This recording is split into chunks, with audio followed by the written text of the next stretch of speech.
Hi, I'm Peter Chan, National Weather Service Program Lead of the Alaska Weather Show, and I have a very important change notice to share with you. If you haven't already heard the last TV broadcast of Alaska weather, at least in the traditional sense, over the airwaves, will be on Friday, June 30th.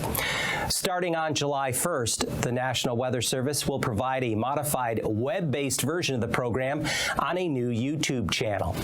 We will be moving on YouTube from the Alaska Public Media site to @NWS Alaska, so you can go ahead and subscribe to this channel ahead of time. A public comment period remains open through July 30th, so please send your comments and concerns to nws.service-change-comments@noaa.gov. If you have any additional questions, you may reach carrie.haisley@noaa.gov and donald.moore@noaa.gov. We thank you for your patience and understanding. Hello once again, everyone, and thanks so much for joining us for this Wednesday show. Up first, we've got graphic showing today was the summer solstice that occurred this morning at 6:58 a.m. That's official start to summer. And so tomorrow, Thursday the 22nd, will be the first full day of summer. And so moving on from there, we've got fire danger graphic here for grass. And again, still the highest fire danger, actually increased over yesterday. See some extreme up there over the Yukon Flats. And pretty good area of very high fire danger around that. Some of that extending into the Koyukuk Valley, very high. Otherwise, high fire danger is trailing down to about the mid-Yukon River Valley areas along and south of the river there. Then you get out to medium here for the lower valley, out to the Delta. And actually it looks a little green there on St. Lawrence Island. And then also for the Seward Peninsula on up into the Selawik, Kobuk Valley areas, but not including Kotzebue. To the north, all blue, low with the precipitation they've had, cooler, more higher humidities now. The disturbance is tracking eastward there across the Arctic Ocean, and to the south here, a lot of blue also with the rainfall in over south central Alaska. A little bit of medium there over the central Copper River Basin, and then a lot more in the way of medium here over the southeast coast for grass. Taking a quick look at spruce here, even for spruce, got extreme fire danger there in the Yukon Flats with a quite an area of very high fire danger surrounding that. Then some pretty spotty areas of high fire danger off to the southwest. Again, down the same area there along the Yukon River where it's been dry, sunny, and the warmest here for the last few days. And some medium there over the central southeast coast, as well as up here over the north central Seward Peninsula area. Otherwise, southern Alaska, even on up into the Tanana Valley, low fire dangers there, all the way up through Chena and to the north. And for satellite imagery, you can see moisture flowing from south to north here, but the entire pattern kind of shifting eastward, as you can see, general eastward movement here, but not too much, still sending moisture northward. Several surges of rain coming into south central Alaska, Kenai Peninsula today on up into the valleys east in the Copper River Basin area. And little clouds over the Panhandle, but mostly sunny down to the south. Some breaks here still through the central interior, especially out toward the Yukon Delta area on up in toward the Yukon Flats, and then back into the clouds of the Brooks Range, especially the North Slope and the Arctic coast, with cool temperatures up there in the mid-30s, mid to upper 30s, with some snow falling, very light snow at Barrow today. And otherwise out here over the Bering Sea, weakening front, pushing into the Permafrost, as well as eastern Aleutians, weakening as it goes. You can see the band really kind of getting getting full of holes there and breaking up, and the main low back out here to the west, also tracking eastward, and then frontal boundary hanging up over the northern and northwest Bering Sea there. On the chart, roughly the position here of the front today with a narrowing band of precipitation with it. Winds really not a factor at all with it, even back out toward the main low center, maybe 20, 25 knots, and that's about it with some showers. Weak high pressure here over the eastern Bering Sea. Light winds, areas of low clouds and fog in spots with clearing in other areas. Down to the Alaska Peninsula. Weak low here, Kodiak Island. Again, this surge of moisture already coming in onshore, moving across the Kenai Peninsula during the afternoon today. And otherwise, just lots of clouds, showers, light rain, southeast quarter of the state, drier back to the west and north. And then this weakening cold front bringing some shower activity to the Brooks Range and the eastern Arctic coast, trailing back into the Noatak Valley there, and then some light flurries or fog for the Barrow area. For tonight, shower chances a little bit better over the northern panhandle, but stays dry down to the south, although a little bit of moisture might sneak into Dixon entrance, but if it does, it'll be pretty light, and periods of light rain continue with light southerly flow carrying the moisture northward into the North Gulf Coast as well as Kodiak Island, and shower chances will be scattered across the Bristol Bay area, south central Alaska, all the way up in toward the upper Tanana Valley 40-mile country to the Yukon River there. And then this cold front will bring snow, several inches, a few inches possible, about 4,000 feet, especially for Adigan Pass there, eastward there in the Brooks Range. Could get some snow under 4,000 feet, but it'll probably melt as it falls, and there won't be any accumulations below 4,000 feet. So areas above that looking for some possible snow accumulations. Otherwise, drying out behind that with some higher pressure building in, low clouds and fog, on down towards St. Lawrence Island. Big low pressure area out here over the central Aleutians and that front, another front here. Not really moving too fast, kind of hanging up over the Unalaska Island area. So light rain and fog, Pribilofs down to the eastern Aleutians, spreading into the western Alaska Peninsula. A couple of troughs pick the rain back up around that low center, otherwise showers in between. And that whole system just shifts eastward for tomorrow, Thursday, and that front moves to the Alaska Peninsula. Periods of light rain and fog there to the Pribilofs, up to the southwest coast, and then back to the west again here on the east side of that low center. Showers to the west side there over Shimianatu.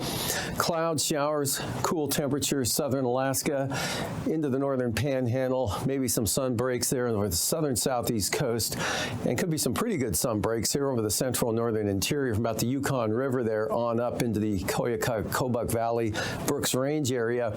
Still a risk of some lingering showers there for the eastern Arctic coast. Those end probably by tomorrow afternoon, overnight tonight, or tomorrow night dry, and dry through Friday up there with possible sunshine as well as possible fog and low clouds at times as well. Not too bad here over the northern interior. Variably cloudy skies there with some sun and mostly cloudy. Showers scattered across all of southern Alaska from about the Tanana Valley all the way down, a little more widespread for the North Gulf Coast.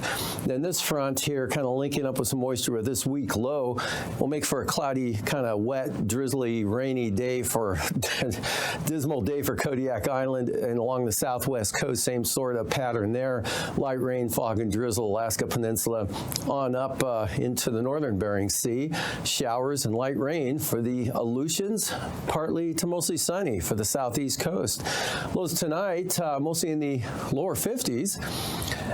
Some areas in the mid-50s for all of southern Alaska, Bristol Bay, lower 50s there. Highs tomorrow, lower 70s Copper River Basin, 65 to 70 in the Kuskokwim Valley, 50s Kodiak Island, upper 50s, lower 60s South Central Alaska, and 60 to 65 for the Panhandle.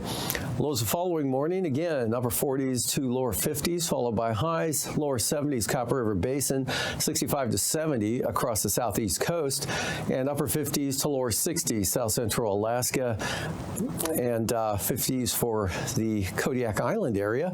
Up to the north, lows tonight 55 to 60 over the eastern interior, mostly in the 50s. Cooling back down toward freezing here for the central western Arctic coast. Highs tomorrow 70 to 75 central interior eastward. Much cooler as you head west and north, followed by lows in the mid-50s south of the Brooks Range.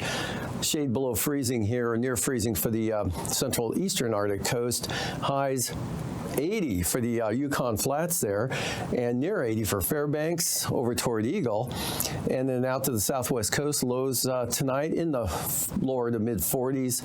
Highs tomorrow, upper 40s to mid 50s, warmest from Alaska Island to the Alaska Peninsula, followed by lows in the lower 40s once again, except mid 40s here from Unalaska to the Alaska Peninsula, followed by highs, upper 40s to mid 50s. And now, aviation weather around Alaska. Okay, flying weather Thursday morning. Starting up here in the north, got some IFR up there along the western to central Arctic coast, and then becoming VFR here as you get into portions of the north slope and then into the interior Brooks Range south. Good VFR all the way down until you get to the Alaska Range here with some IFR on the eastern slopes of the western Alaska Range, southern slopes of the central range there. Cook Inlet, Kenai Peninsula, Manusquesit Valley, marginal VFR, IFR, Kodiak Island, all the Gulf of Alaska into Prince William Sound, maybe Resurrection Bay, eastward into most of the southeast coast. This mostly low clouds and fog there, so by the afternoon that's going to burn back dramatically here, become VFR, even well off the coast there. Otherwise, marginal VFR from Dry Bay or so on up into Prince William Sound, and most of the Copper River Basin looks occasionally marginal, becoming VFR, northern Cook Inlet down to Sterling, or I'm sorry, down to, say, Cooper Landing there along the Sterling Highway out to Soldotna, and I guess that includes Sterling, out to Soldotna and Kenai. Otherwise, marginal VFR, southern Cook Inlet down to Kodiak Island, and not much change up to the north there with good VFR in the interior. Big area IFR here over the Bering Sea extending down to the Aleutians and also covering the Pribilof Islands. And for the next day, IFR pushes up toward the southwest coast, making inland progress here from Togiak Bay, maybe into the southern Kuskokwim Valley to a certain extent, more likely marginal VFR there. To the northwest, solid IFR, marginal for the Fox Islands. IFR, south side of the Alaska Peninsula, Kodiak Island, North Gulf Coast, all the Gulf of Alaska, and again redeveloping here over mainly the northern panhandle, but even down along the south coast. And then that once again burns back to the afternoon, well off the coast, marginal VFR here for the Prince William Sound, down to Kodiak Island, Bristol Bay, up in across Kamishak Bay, southern Cook Inlet. Mostly marginal VFR, I'm sorry, mostly VFR for the interior, and solid IFR for the Bering Sea, Aleutians right up through the Bering Strait, but well off the Arctic coast. Passes Anatuvik and Adigan after the lower conditions with the snow tonight, looking VFR for both passes for the day tomorrow, especially in the afternoon. Lake Clark and Merrow, occasional marginal VFR, especially on the eastern entrance for both passes tomorrow. Same forecast for rainy. And for windy, marginal VFR, better conditions north, lowest conditions for Isabel on the southern entrance with marginal VFR there. Montesta, though, VFR. Tanita, marginal VFR. Portage, pretty marginal as well. And Chilcoot and White, VFR. And taking a look at the freezing levels, we've got still colder air up here to the north, keeping the chillier, snowier conditions, especially tonight for the Arctic coast, north slope into the Brooks Range. But 4,000 feet, though, coming into the Brooks Range, 4,000 to 6,000 feet, Kotzebue Sound, and about 8,000 to 10,000 feet here across southern Alaska and the Panhandle, and then back down to 4,000 feet there over the western Aleutians. Icing with a system here tracking slowly eastward. So we got some icing threats, possible isolated moderate rime icing there with the frontal boundary pushing up to the Pribilofs, extending back down across the Alaska Peninsula and eastern Aleutians. And then some moisture here over the northern Bering Sea, St. Lawrence Island, mostly in toward Norton Sound, some icing threats there, and mixed icing possibilities here for the North Gulf Coast, and then across much of the Alaska Range into the Manusquesit Valley, Copper River Basin, and even up with convection there over the upper Tanana Valley. Jet stream at 33,000 feet, west flow here across across the Brooks Range, 65, picking up to about 100 knots there near Old Crow. Lighter down over southern Alaska and more variable, especially under the high pressure area over the Panhandle. And the Pacific jet staying south of the Aleutians. At 9,000 feet, we've got 50-knot west-southwest winds here southeast of Amchitka, turning south at about 40 knots in advance of that low over the southern Bering Sea. Otherwise, pretty light and variable here over interior Alaska, even lighter and more variable there over the Panhandle under high pressure. And at 3,000 feet, eastern Arctic coast getting clipped with 35 to 40-knot winds, at least early in the day. High pressure, light variable winds over interior Alaska.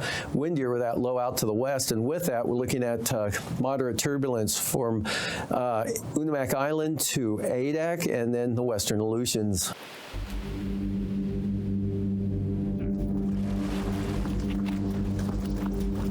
Our ancestors, as Inupiaq people, they had to adapt and overcome every single day. If the ice isn't coming in the way it usually does, we got to figure out a way to go and still maintain our subsistence lifestyle.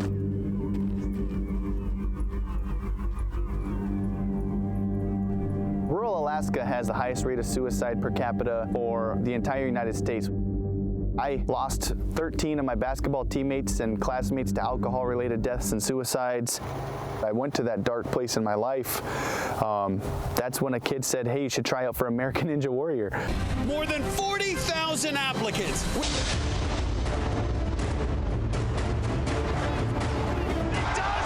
So I built a ninja course. Unalakleet, you know, it's only accessible by plane or boat. You can't just go to a Home Depot or get materials. Went walking down on the beach and just picked up logs and turned them into Ninja Warrior obstacles, and that was my training ground.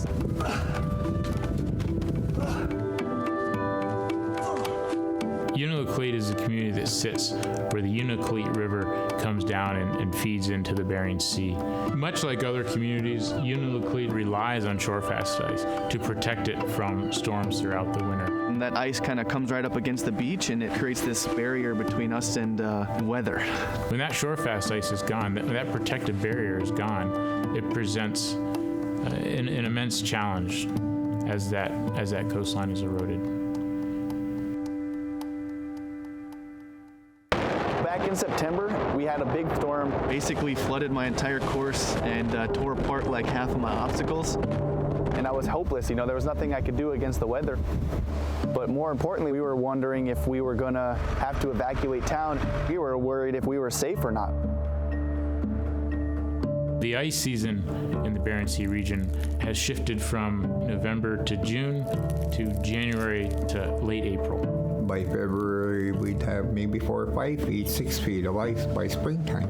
I used to help our aunties and grandmothers when they went ice fishing. If you're small, younger, 12 years old, you have to get inside that hole. Sometimes it's so deep I can't even reach the bottom of my dook. And you keep chipping, but you can't pull the slush out. When you get near the bottom, a water will rush up. If you're not careful, you'll get all wet.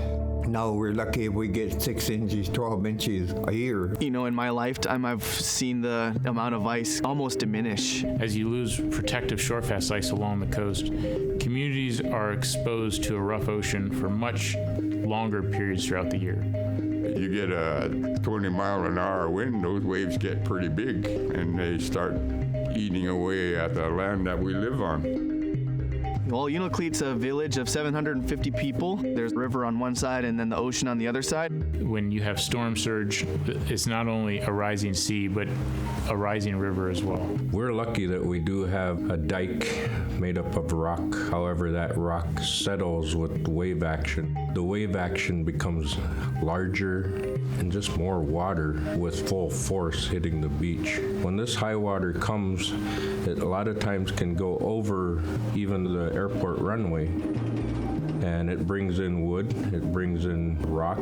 Well, we kind of become like an island. We're surrounded by water. There are communities all the way from the northern side of the Seward Peninsula all the way down to the Aleutian Islands that are facing extreme rates of coastal erosion. Beaches are kind of washing away. We're seeing a lot of landslides. We're seeing a lot of sinkholes. miles. Back when I grew up as a little boy, and we'd travel the ocean ice to Shaktoolik, about 44 miles, and we no longer can do that. We're having to travel on an inland trail, and a lot of times it's not enough snow or consistent rain melting the snow. Our springs are thawing out earlier. The foundation of the frozen river is not as solid as it has been in the past. Last fall, my wife's uncle raced down to get some tomcats, got a few tomcats, coming back, fell through the ice and drowned.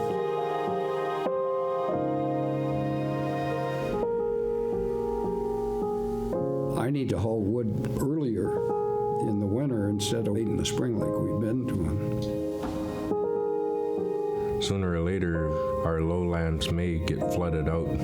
You know, moving out of here, it just has never been an option for me. The only options are relocating, and some people are doing that along the hillside. The community of Unalakleet decided to set up an allotment for young people that, wanted to have their own place to live. They wanted their own piece of land and their own home. Get up in the higher areas for safety. I want to, eventually have my own kids, and, I just wanted to have my own place and just, my kids to grow up and say, my dad built this house with his bare hands. Change is tough for a lot of elders. Like, this is their home. This is where they grew up. It took me 25 years to pay off a 3-bedroom home, and I can't afford to even consider moving my home. Born in Alaska, raised in Unalakleet. It's heaven on earth if you live here for long enough. Once I started doing American Ninja Warrior, the entire community just fully supported me.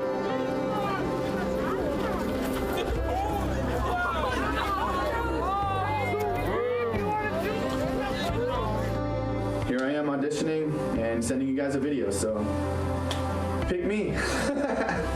The producers of the show loved it. Quickly through these first 2 hours. This is a wild ride. Nick Hansen, go on with your bad self. It turned into this crazy phenomenon.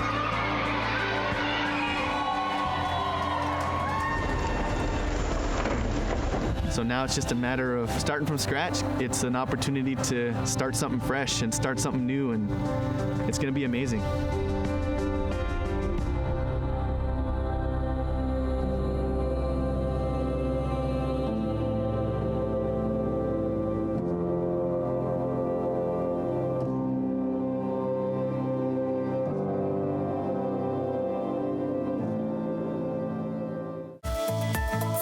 And now, marine weather around Alaska. Marine forecasts here for the South Coast. West winds 15 knots, and Central Coast south to southwest breeze at 10 knots, and easterlies at 10 knots there for the North Coast with seas 4 to 5 feet.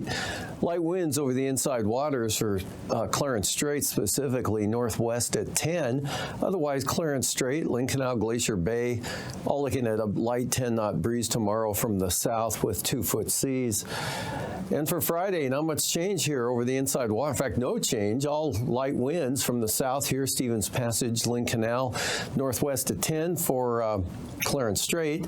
And the south coast, west-northwest, 15 knots, seas 5 feet. Central coast, west-southwest at 15. And winds remain out of the east at about 10 knots for the north coast. And moving to Kamishak Bay tomorrow, southeast winds at 15. Cook Inlet, south to southwest, light at 10 knots, seas 3 feet. And the Barren Islands, east at 15. Western North Gulf Coast, light variable winds. And the eastern North Gulf Coast, east winds of 15 knots. And Prince William Sound, light southeast breeze at 10. That holds through Friday there for Prince William Sound, and for the eastern central North Gulf Coast, variable winds at 10 knots, southeast at 15 for the western North Gulf Coast, and Barren Islands, and Kamishak Bay. East winds 20 knots, 3 to 5 foot seas, and Cook Inlet, light south to southwest breeze at 10. And the Alaska Peninsula here for the Pacific side tomorrow, light variable winds at 10 knots. Bering Sea side, south to southeast at 15 knots. Bristol Bay, southeast breeze at 10 knots. Seas only 1 foot. Kodiak Island, light variable winds. And for Friday, Kodiak Island here, east-southeast up to 15 knots now. Bristol Bay, southeast at 20, and the Alaska Peninsula, winds south to southeast 15 to 20 knots, with seas running 3 to 5 feet. And for the eastern Aleutians tomorrow, south to southwest winds at 15 to 20, south to southwest 20-knot winds for Adak and Atka, as well as Amchitka Island, maybe up to 25 knots there on the Pacific side, and then back down to 15 knots from the north and northwest for the western Aleutians. On Friday, Kiskadashimia west at 20 knots, Amchitka Island west-southwest at 20 knots, Adak and Atka southwest 15 to 20, seas 3 to 7 feet there. Eastern Aleutians, south to southwest, 20 knots in the forecast for Friday. And for the southwest coast, south of Nunivak Island, southeast at 10. Real light winds for the Yukon Delta coastline. In fact, all of the northern Bering Sea here, St. Lawrence Island, Norton Sound, 5 knots from the north and northeast. St. Matthew Island, northeast at 15. Light variable winds for the Pribilofs.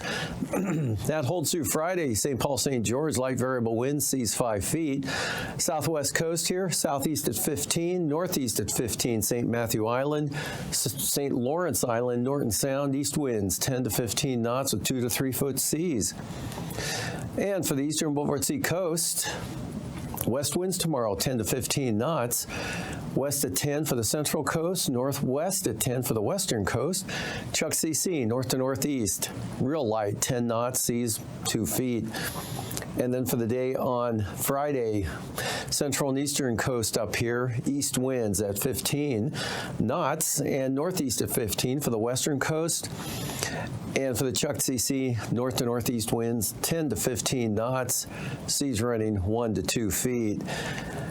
And for tonight, a lot of clouds, showers here over the southeast interior, all the way down into Bristol Bay. Periods of light rain and fog, Kodiak Island, North Gulf Coast.